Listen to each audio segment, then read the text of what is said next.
তো বন্ধুগণ, এর আগের পর্বে আমরা দেখেছি কিভাবে আপনি দুটা অ্যাসোসিয়েটিভ এরে থেকে ডিফারেন্ট ভ্যালুগুলো বের করে নিয়ে আসবেন।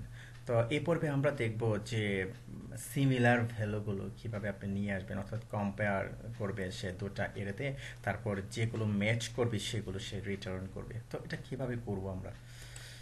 তো এর আগে আমরা সাপোজ তো এর আগে আমরা এরকম করেছিলাম। তো আমরা একটা কাজ করি, এটাকে রিমুভ করে দিই। আমরা দুটা রাখলাম, ওকে। এরি ওয়ান এতে রেড রাখলাম, বিতে রাখলাম গ্রিন, তারপরে সিতে রাখলাম ব্লু, তারপরে সাপোজ আমরা ডি একটা দিয়ে নিই, ডিতে আমরা ইউলো দিই, ইউলো। তারপর এরে টুতে আমরা এখানে দিলাম যে ই, তারপরে এখানে দিলাম যে এফ, এখানে দিলাম আমরা জি।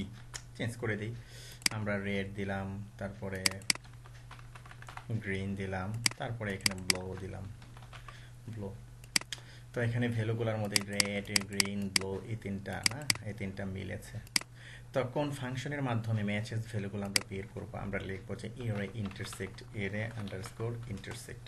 এই ফাংশনের মাধ্যমে আমরা ম্যাচেস ভ্যালুগুলো বের করব, ইন্টারসেক্ট করবে। তো তার জন্য আপনাকে যে কাজটি করতে হবে, এই যে এরে আপনি নিয়েছেন, যে ভেরিয়েবলের মধ্যে আপনি এরেগুলো রেখেছেন, এগুলো আপনি এখানে দিয়ে দিলেন। এই দুটাকে আমরা কম্পেয়ার করব। তো আমরা এটাকে অবশ্যই একটা ভেরিয়েবলের মধ্যে রাখবো। সাপোজ আমরা দেবো যে রেজাল্ট, রেজাল্ট ইকুয়াল টু এটা। তো এখন এখন আমরা যদি রেজাল্টকে প্রিন্টার করি, অর্থাৎ এর ফরম্যাটে দেখতে চাই, তো তখন এটা কি দেখাবে? ওকে, তো সে দেখাবে যে রেড, গ্রিন, ব্লু, যেগুলো ম্যাচ করেছে শুধু এগুলো সে দেখাবে। আমি যদি এখন রিলোড দিই, হ্যাঁ, আমার ব্রাউজারটি, আমরা দেখবো যে রেড, গ্রিন, ব্লু এগুলো কি সে দেখাচ্ছে। তো এখানে তো জাস্ট আমি দুটা করলাম, আপনি যেগুলো অনেকগুলো নিয়ে করতে পারেন। সাপোজ আমি আরেকটা বাড়িয়ে দিলাম, এটাকে লিখলাম আমি থ্রি থ্রি, তারপর এটাকে কপি করলাম, কপি করে আমি এখানে একটা দিয়ে নিলাম।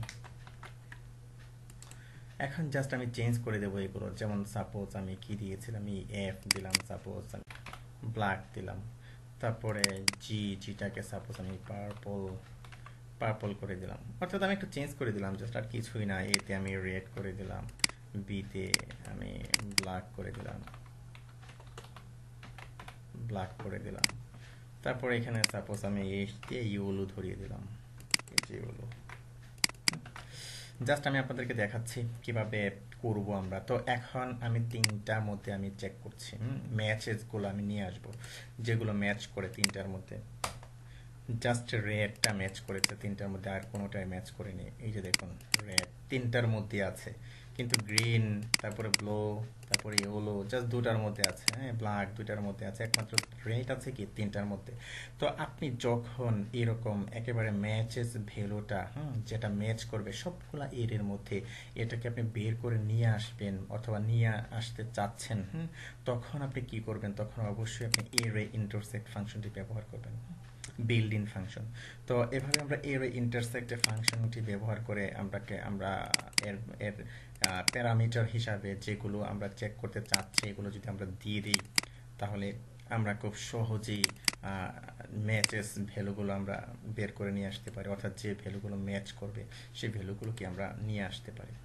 যেমন সাপোজ এখানে গ্রিন আছে, আমি এইখানে গ্রিন দিয়ে নিলাম, এখানে গ্রিন দিয়ে নিলাম, তিনটাতে গ্রিন পেলো। তো আমি সেভ দিলাম, সেভ দিয়ে যদি আমি রিলোড দিই, দেখবেন যে গ্রিনও চলে আসছে। অর্থাৎ তিনটার মধ্যে থাকতে হবে। তো ওকে, ফাইন, এ পর্যন্ত আজকে।